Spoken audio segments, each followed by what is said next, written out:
Bising-busy kang kakabablog. Bising-busy ka sa radyo mo. O, di ba? Ikaw abogado ka. Alam ng mga abogado yan. Dami kong kaibigang abogado. Wala nang oras yan. Wala Kaya nang nga. oras manood ng social media. Mas lalo namang walang oras gumawa ng vlog. Walang Actually, may mga kliyente nakausap siguro. na akong abogado eh. Kaya nag-vlog na isang Sabi abogadong nga nila, atakdog. medyo parang na hindi pa sa kanila pumapasok na sistema yung ikaw ay isang abogado pero nagbablog ka. Kasi una-una sabi nila wala daw sa oras at parang medyo hindi pa nila ganun na naiintindihan na parang ang dating sa kanila medyo may katsipan. Pag abogado ka na nagbablog ka, ibig sabihin wala kang kaso. Walang kliyente. Sa dami Yun mo nang yun. ginagawa sa kaso, sa isang kaso, kung meron lang, talagang wala ka ng oras. Kaya Correct. itong babaeng ito, hindi ko alam kung may kaso ba itong hinahawakan, hindi ko alam kung ano ba ginagawa talaga nito sa buhay. Pero ang alam ko, vlogger ito. Nagbablog na ang Bumabanat isang sa mga abogaga. Duterte, tas bigla na lang namulat tayo at siya na ho ang taga-attack sa mga Kaya nga. Duterte, sa mga Duterte supporter. Bagong Bigla na lang appointed naging ni attack Bangag. doon at na-appoint. O, di ba? So, magtataka ka talaga dito. Isang Mukhang, chihuahua ni Bangag, mukhang, Marcos. Yun ang dahilan kung bakit siya na-appoint. Dahil Louie Xiaohui ay maingay at kailangan ng attack dog ni Marcos. Alam nyo naman po si Marcos, medyo mahina ho ito pag nagsalita. Parang hindi mo maintindihan. Uutal-utal. Hindi nga mahina eh. Hindi Bangag. niya mabigay yung ano niya. Kita Kaya niyo, walang utak. sabi niya nung una, hindi niyo man nakita inconsistency nitong maman to. Sabi niya nung una, hindi siya mag-appoint ng spokesperson. Oh. Tapos eventually nag-appoint siya, napalitan. Kada taon napapalitan yung spokesperson niya, Oh, di ba? yun nga Kaya eh. nga sabi ko nga dito bakit kaya? Siguro naghahanap siya ng pareho niya na ano, gumaganong gano'n. Wala siya makita. Kaya ayun, pinalitan niya. Hindi, Biro kasi naman. baka Pero dini-discharge etong ni bagong Lisa Butog. in-appoint niya, aba, ang ingay sa social media. Kakaano pa lang, feel na feel niya na. Yan ang gusto ni Lisa. Feeling ko matatanggal Atake din itong babae agad. ito Hindi, feel na niya po yung pagiging spokesperson o press secretary. Tingnan natin kung tatagal ka, babae ka, ha? Ito. Panoorin po natin itong bagong tirada nito at pasinungalingan natin ng mga pinagsasabi nitong Chihuahua. press secretary nila. Tingnan ninyo, ha? Pasok. Abogadang vlogger. Reserves kasi Ah. O yan, ang isang abogagang vlogger. or is accusing the Marcos family of stealing Na parang chihuahua. Scolded, just so it's clear. Okay. Hindi ba to campaign joke ulit Wow. ni dating Pangulong Duterte? Di Wow. ba tayo nasanay dun sa jet ski promise niya? Mhm. Na nung naniwala tayo halos sa mga sumuporta sa kanya, tinawag tayong stupid. First of all, Ikaw lang ang naniniwala. yung time na sinabi ni Pangulong Duterte na stupid, okay? Para lang sa kaalaman mo, it was in May 2021 na nagbitaw siya about Spratly Island na i-jet ski niya. Kaya nga, Okay? oh. Tapos may mga nagsasabi sa kanya, hindi supporter niya. Ang mga nagsasabi at naniningil sa kanya ay yung mga dilawan, pinklawan. Yan o yung mga naniningil sa kanya, sinasabi sa kanya, ba't di ka mga mag-jet ski sa Spratly? Kaya sabi ni Tatay Diggs, tanga lang ang stupid. maniniwala na aabot yung jet ski doon sa Spratly. Correct. Ang bihira naman, oo. Pambihira ka naman, vlogger ng abogada. Siguro kung matinukan tao, hindi ka talaga maniniwala na yung jet ski aabot ng Spratly. Exactly. Aabot doon sa pinag-aawayang ang bihira naman, oh. Naturalmente, talagang kailangan sabihan, tanga yung mga naniwala doon. At hindi kaming mga supporter yun. Alam namin na it was just a hyperbole, di ba? It was just a, parang sinasabi niya, ako mismo lalaban, mag-jet ski pa ako dyan, di ba? Hindi nga aabot doon eh. Yung ang helicopter, hirap na hirap ang pumunta yung Pilipinas doon eh. Di ba, pansinin mo, bakit yung mga barko lang ang pinapadala doon, hindi yung helicopter? Jet ski pa. Ano ba, te? Ano ba? Naturingan kang abogado, pero yung Utak mo, ano mo parang parang kulang. parang Tapos bubo. sasabihin mo ngayon na tinabihan tayong mga supporter ng tanga. Hindi. Te, ikaw lang. Ikaw lang ang Ikaw tanga. lang, at saka yung mga taong naniwala doon sa jet ski. Kaya nga. Kami mga supporter, alam namin na hindi ho yun totoo. Alam mo namin yon na yun ay joke. Kaya hindi kami naniwala, kaya hindi kami tanga. Ngayon, kung meron man sinabihan si Pangulong Duterte na tanga, yung mga naniwala. Kayo yun. Mantakin mo, maniniwala ka.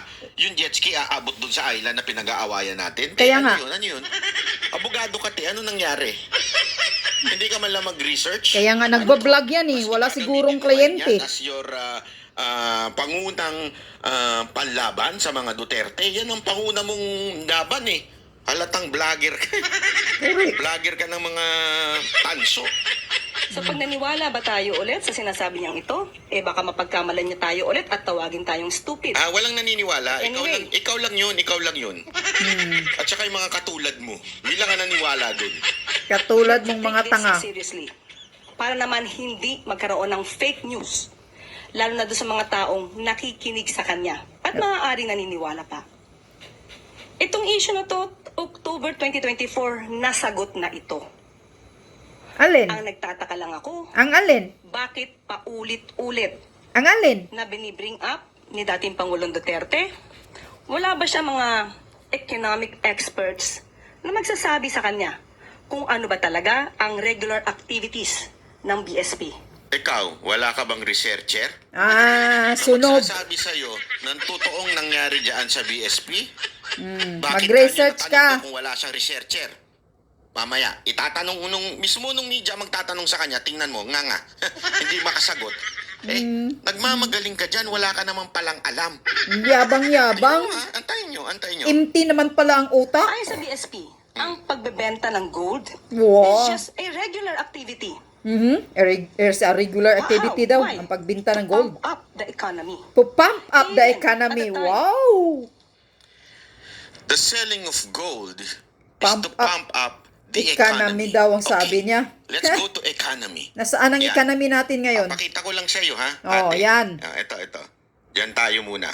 Pakita lang natin, sandali, ha? Kasi masyadong malaki ka. Bagsak nga ang Palitin economy natin, ng Pilipinas eh. Yan. Anong Yan pump yung up ng sinasabi economy? mong economy. Di ba?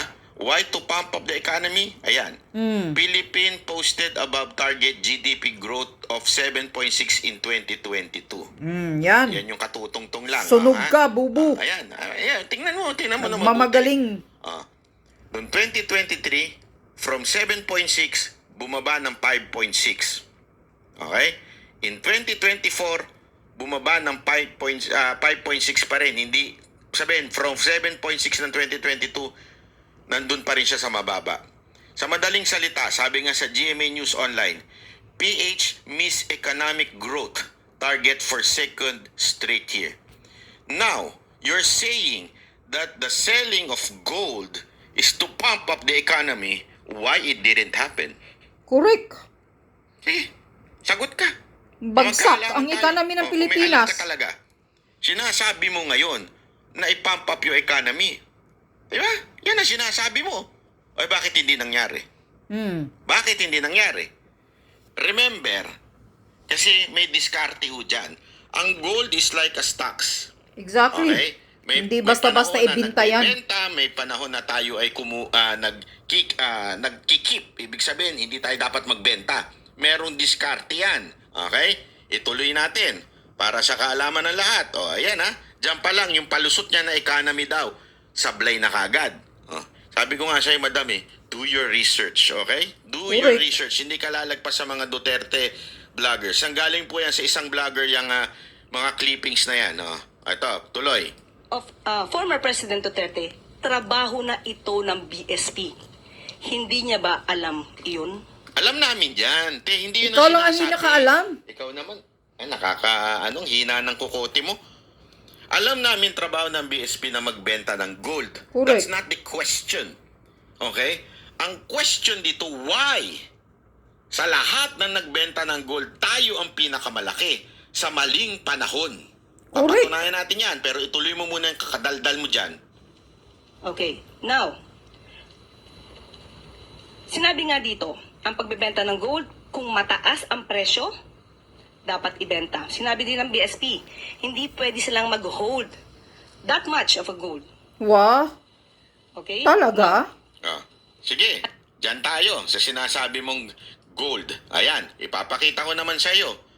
Oh, yung mismong sinabi ng kapatid na may punto nga siya dito. Oh, Ayan. yan, mismo si Amy pakita pala, natin. bumabara sa Ang gold. pagbebenta ng gold, kung mataas ang presyo, dapat ibenta. Oh, nakikita niyo yung graph sa taas? Kaya nga, kaya pala nagbablogger ka na.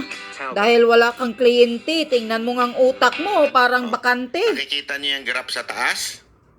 Yan po sa kaliwa. Yung kulay medyo green. Ewan ko kung anong kulay yan. Medyo color blind ako eh. Yung nasa kaliwa na yan, nandi sa picture ni above niya, si Claire. Nakita niyo yan? Wala ang Pilipinas dyan na nagkikip. Napakarami ang hindi. Ayan, central banks that bought. Ibig sabihin, hindi nagbenta. Okay? Ito yung mga bansa na bumili. Oh, ayan, malinaw yan eh. Sandali, hindi ko nakikita ng bahagyan. Ilabas natin dito. Wait, automatic ko desay. Ha? Ayan po, ayan. Okay? So, ayan po yung gold. Ang sabi dyan, sa kaliwa, central banks that bought the most gold in 2024. Anong bansa yon bumili ng gold noong 2024? Kita nyo? Nasa kaliwa? Ang dami. Ang dami ho nagbumili. Ibig sabihin, sa pagka ikaw bumili, kinikip mo yung gold. Kaya nga, Sinasabi kasi nitong babaeng to, kaya nagbenta ang BSP, it is because mataas daw ang presyo. Tama, mali. Mataas ang presyo, mukhang pagpapakinggan mo, mukhang totoo. Tama nga naman, pag mataas ang presyo, ibenta mo para malaki ang kita natin. Ang tanong, bakit ang daming bansa ayaw ang bumili magbenta. ng gold? Doon tayo na sinasabi mong mataas Kaya nga, ang gold. Tama si Amy Marcos dito. Bakit? Tingnan mo sa kanan. Tingnan nyo sa kanan. Oh, sa kanan, central banks that sold the most gold in 2024. Sinong bansa, o sinong central bank na bansa ang nagbenta ng madami? Same time to ha. Dito sa kaliwa, yung bumili. Bakit ang daming bansa ang mas lalong bumili? Bakit nung sa bentahan na, yung nag-release ng gold, Pilipinas lang ang pinakamarami? kaya nga, 2023, Naintindihan mo? 24 pa lang, Ibig ang sabihin, nagbenta tayo ng gold. Ang diskarte dapat, sabi nga ni Amy Marcos, pag nag-reserve ka, nag-iipon ka, hindi ka nagbebenta. Okay? So many countries are in fact in a mad rush to acquire gold. Here we are unloading our own gold. Exactly. May punto doon. May punto si Amy Habang dito yung ah. ibang bansa daw, nagra-rush sila mag-acquire ng maraming gold. Kasi nga, tumataas yung gold. So gusto nila maraming gold sila. Anong ginawa ng Pilipinas? Nagbenta ng ginto. Kaya Yes, you are right. Tama ka sa sinasabi mong natural na trabaho yan ng BSP, pero mali ang diskarte nila. Yeah. Ibinenta nila ng alanganin. Yan ang tanong dyan. Yan ang sinasabi ni Duterte. Bakit ibinenta ng alanganin? Habang yung ibang bansa, nag-iipon ng they gold. are acquiring gold. Bumibili sila. Kaya nga. Habang tayo, ibinebenta natin. Bakit? Yan tayo, nga eh. Nakita nyo, ang laki ng graph oh. Ang laki ng difference ng graph. Diba? Tayo lang ang nagbenta ng ganyang kalaki. Yung ibang bansa nagtatago ng gold. Bakit? Yan ang hindi mo maipaliwanag. Kasi nga, madam, kung ikaw ay press secretary, 24.95 tons mag-hire of ka ng gold. researcher mo para hindi ka nagmumukhang tanga. Ano? Yun Ano? ang totoo. Sunog Hindi, ka, seryoso tanga. Ito. Para ho hindi ka naman nagiging ganyan. Yan, ang Nagtatawanan nagmukhang ka ngayon tanga, ng oh. netizen kasi Yan, ang mali-mali nagmukhang yan tanga. sinasabi mo. Oo, maaaring magaling kang abogado sa batas. Pero wag mong pasukin yung mga hindi mo alam. Correct. Yan, nagmukha kang tanga tuloy, wala kang alam. Oh. Nagpapasikat ka Tuloy lang. natin ito sinasabi ni Madam para mas maunawaan natin kung bakit talagang kinuha to. Sabi ko sa inyo, hindi na kailangan ng qualification ngayon eh. Basta importante sumipsip ka sa gobyerno to. Oo. Banatan mo lang ang Duterte, makakapwesto ka. kukunin ka ng ibangag. Nagtataka lang tayo, Yan ang Bakit assignment niya eh. Homework niya yan eh. alam ng dating. Naks naman, parang akala mo, alam na alam mo, ikaw ang walang alam. Ikaw ang walang alam. Ikaw ang walang alam. Huy! Maling diskarte ang magbenta ng gold. Hindi ko Naiinis alam din kung ako sa niyan eh. una-una yan. Nakikinig ako sa interview Sabi niya. mo, ito the main purpose na sinasabi mo, kaya tayo nagbenta to pump up the economy. Tumaas ba ang GDP? Correct. Umangat ba tayo? Hindi. Oh, where the fuck is that yung sinasabi mo tumaas ang ekonomiya? Sorry, I'm not hindi kita binumura. Kaya lang, asa expression yun. Asan yun? Asan yun? Asan po yung sinasabi mo umangat ang ekonomiya nung nagbenta tayo ng gold? Kaya Kasi nga, yun ang sinabi mo, pump up the economy. bagsak na nga tayo eh. Daig pa natin Gets ng mo? ano eh. Mas mababa pa tayo Siguro kaysa naman, Indonesia kuha mo eh. na. Oh, pangalawa, normal lang nagawain niya ng BSP ang magbenta ng gold. Oo nga, normal. Eh, syempre sila ang in charge dyan. Ang tanong, Sino ang as tama appointee? ba yung panahon ng kanilang pagbebenta?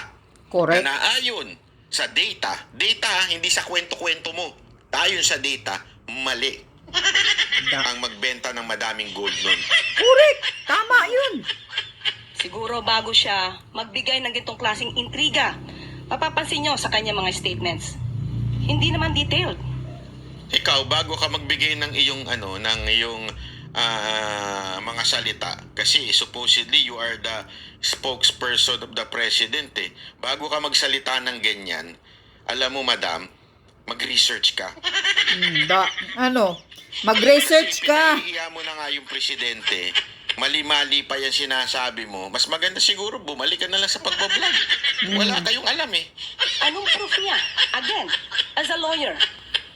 He is a lawyer. And you He are a gave lawyer. Fiscal. You are a lawyer. Yeah. You are a lawyer. Oh, pareho kayong lawyer, pero Kung paano Pero tanga ka. magkuha ng ebidensya. ikaw din, alam mo rin kung paano kumuha na may ebidensya. May pinresinta kang ebidensya dyan? Wala. Eh kami, mga Duterte supporter, eto pinipresenta namin sa inyo ebidensya na yung sinasabi mong to pump up the economy, walang nangyari. Asan Yeah. ang ebidensya mo? So, isa kang fake news. Ano tatanungin ka na media, asan ang data mo? Wala ka masasagot. Tingnan mo. Oh, tingnan mo. Nga nga, ang chihuahua. To get the truth. Tahol ng tahol lang oh. Bakit sa kanya? Parang wala siyang ebidensya. Ikaw, nasaan ang ebidensya mo? Laging paintriga. Jesus. All we want here is evidence. Oh, ako, nagpresenta sa ebidensya, ikaw wala. May pinresenta kang ebidensya? May pinresenta kang data? Wala. O asan yung sinasabing ebidensya? Niloloko mo kami. Nga nga. Katutungtong mo lang, nagpapakalat ka na ng fake news kasi Oo, wala kang ebidensya pinipresenta. Nagpapasikat lang yan. Kauupo lang, nagpapasikat na. Para palakpakan siya ni Lisa Butod. Kung Hindi mo nga pinapakita. Pag gusto mo yung pagpakita ng iba, pakita mo rin sa'yo. Asan na yung... Pakita mo yung sa'yo. Asan na? si PBBM o ang Pangulo ang nag-utos para magbenta ng gold reserves. Oh, ayan. Si PBBM ang nag-utos at Tumahimik benta ng ka gold nga reserve. dyan. Oh, bigla na siyang pumunta dyan. Kumilos ba yung Samantala ano sinabi kung ng di, BSP, walang utos? Solely and manage ito. No? Solely manage. Saan yan? Asan yung ebidensya mo? Ba't di ka nagpapakita? Puro ka chismis. Ako, may papakita ko sa'yo na merong touch ang government dyan. Kaya nga, By the BSP. So, paano magkakaroon dito ng hand or pakikialam ang Pangulo? Okay. Saan daw? Ito na naman, bagong argumento mo. Susuplakin na naman natin yan. Wala ka na namang ebidensyang ipinakita. Ako, may ipapakita na naman ako sa ebidensya. Ayan. Okay? Ang linaw dyan, sinasabi mo, PBBM has no hand in gold sales by BSP. Tanong, sino nag-appoint ng new BSP governor? kaya nga.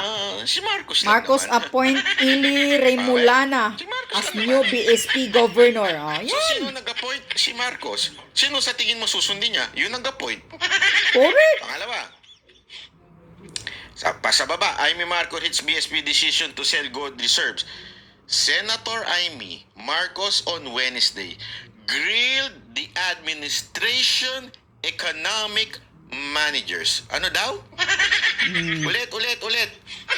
Senator Amy Marcos on Wednesday grilled the administration Economic managers Sino over daw? the Bangko Sentral ng Pilipinas. BSP ba? Yung The sole decision BSP to na sell sinasabi the nitong sole 24.95 BSP. tons Shopside, hindi. of gold. It's the economic managers over the Bangko Sentral ng Pilipinas decision to sell. Diba? So, sino po? Alam mo, wala ka kasing alam. Ewan ko kung bagong tungtong ka lang sa gobyerno. Ang executive branch, meron tinatawag yang economic managers. Maraming involved dyan. Budget, Kaya nga 'di ba noon laging binibiro ni Pangulong Duterte na madalas siya magsalita tapos biglang lilingon siya kay Jokno kasi si Jokno yung noon, yung sa finance. Yan, importante yan. Finance, DOF, tapos yung DBM, syempre yung budget, kung meron pa ba tayong budget na maaalat dyan. At the same time, itong sa BSP. So, hindi lang isang tao yan. Anong ibig sabihin niya? That decision, pinag-uusapan ng presidente. Mas marunong ka pa sa naging presidente. Kaya nga, Diba? katangahan mo lang Huwag yan kang talaga. magmagaling. Wala kang alam sa administrasyon dyan sa gobyerno. Bagong salta ka lang, nagmamagaling ka na. Ayan na Tama. nga, linaw-linaw na nga, ang nag-appoint doon sa BSP Governor si Marcos. Sino ngayon ang sinisisi ni Amy? Marcos. Ha? Hindi ko sinasabing iba, ha? Marcos din ang nagbumanat. Ang sabi niya, grill the administration's economic manager. When you say administration economic manager, Kasali si Bangag dyan. Tangan dan kaki Ha? kebas. Pag sabihing administration, kasali si Bangag Marcos dyan. Huwag niyong sabihin nagbinta ng gold, walang alam si Bangag. May alam yan, may basbas yan. hindi Tangina ka, si Marcos dyan. kabubuhan mo. Sino yan? Si Abante ba yan? Si Barbers ba yan? Si Cheese Escudero ba yan? Si Dan Fernandez ba yan? When you say administration economic manager, sino yan? Asa ang branch of government yan? Di ba nasa executive yan? Sinong pinunong executive? Si Romualdez? Sa bagay. Sa bagay, lahat nga pala siya ang nagdidesisyon ngayon. Madam, bago ka humirit, may I suggest, mag-research ka kasi napapagtawanan ka ng netizen eh. Pinagtatawanan Kaya ka nga. ngayon ng mga netizen.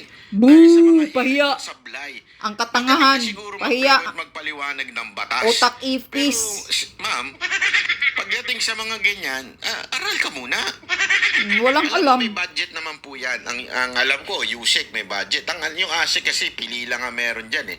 Pero ang Office of the Undersecretary may budget dyan. Huwag mong angkinin lahat. Kumuha ka ng mga Researcher alam mo. na magtuturo sa'yo. Oo, kaya nga. Abogado, kung ayaw mo abogado, pati nga yung sa tax, lahat yung pwedeng mag-advise sa'yo. Huwag mong angkinin lahat yan. Baka hindi ka kumukuha, nagtitipid ka. Diba? Gamitin mo yan para kumuha ka ng mga taong matatanungan mo, tumali-talino ka naman kahit pa paano. Kaya nga. Kumuha ka naman. Ano to? Kasi unang araw mo pa lang, pinagtatawanan ka na ng netizen. Gusto mo pa, forever kang pagtawanan. Forever ka Kaya maging naman si tanga. Marcos. Mahahalata sobra na sumipsip ka lang, bumanat ka na sa Duterte kaya ka na-appoint. Di ba? Nakakaya naman, madam. Nakakaya. Ayos-ayusin mo trabaho mo. Correct. Ano? Johnny, People's Journal. Mom, when you said you will take this seriously, what do you mean by that? Will the government file Claire, charges Attorney against the Claire former Castro. president? Pala to. Hindi naman po. Sasagutin lang namin yung mga joke na lagi niya sinasabi. Since tayo ay sumasagot dito ng seryoso, baka sa susunod sasabihin na naman ng mga supporters niya, hindi niya na naman kilala si dating Pangulong Duterte. Puro joke yan. So ito ba mga sinasabi niya during sa kanilang rallies or campaign rallies? Joke ba o seryoso? We have to know that. Okay. So, tanungin mo Ma'am, would you kung know gusto mong under malaman. the Marcos administration kung ilan na pong gold ang naibenta. Ayan, Oh, ha? yan, ha? Tingnan nyo. Ilan ang Tingnan gold nyo ang to, ha? nabinta? Ma'am, alam mo po ba kung ilan na ang gold na naibenta? Oh, halatang walang alam. Di makasagot yung... Binabara niya si Duterte dahil sinabi ni Pangulong Duterte na itong certain amount of gold ay naibenta na at nabulsa na. Okay? Sinusuplak niya yon, di ba? Sinusuplak niya ngayon yun. Pero nung tinanong siya, ma'am, alam niyo po ba kung ilan na yung naibentang gold? Pakinggan ninyo ang sagot. As of now, wala tayong records, pero sabi nga nila, Walang- according sa BSP, kukunin namin ito. Kung inyo pong i-require at alamin po natin kung maibibigay po sa atin ng BSP ang records na ito. Pero ang sabi nga po nila, mas tumaas pa po ang GIR natin to $106.3 billion. So, ibig sabihin, hindi tayo. Wala tayong problema sa gold reserves natin. Talaga? So, that's fake news. Grabe yung kanyang analyzation, pang vlogger pang tanso vlogger. Kawawa naman. Naawa ko dito kay Madam kasi yung pagiging tanso vlogger niya, dinala niya po sa sa social media, sa palasyo. Kaya nga. Kawawa ito. Hindi, kawawa ho talaga, kawawa ito. Hindi niya masagot kung magkano ilan na yung naibenta. Wala nga alam, Sabi oh. niya, tama yung naibenta. Tapos, Alam mo, eto lakas bumanat. Simple lang mga kababayan.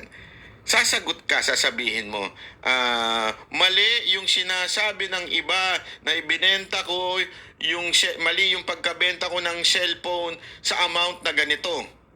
Mali. Kasi sinasabi nung iba, lugi ako sa pagbenta ko. Kunwari, binenta ko to ng 20,000. Lugi ako sa pagbenta ko ng cellphone. Yun yung chismis ng ibang tao. Ang tanga-tanga ni Banat Bay, binenta ng 20,000 yung iPhone 16 Pro Max fully paid niya. Halimbawa lang. O, di ba? O, tapos anong sasabihin niya? Mali.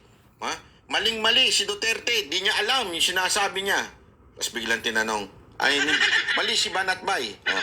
Tapos biglang tinanong, ma'am, alam niyo po ba kung magkano yung ibinenta yung cellphone ni Banat Bay?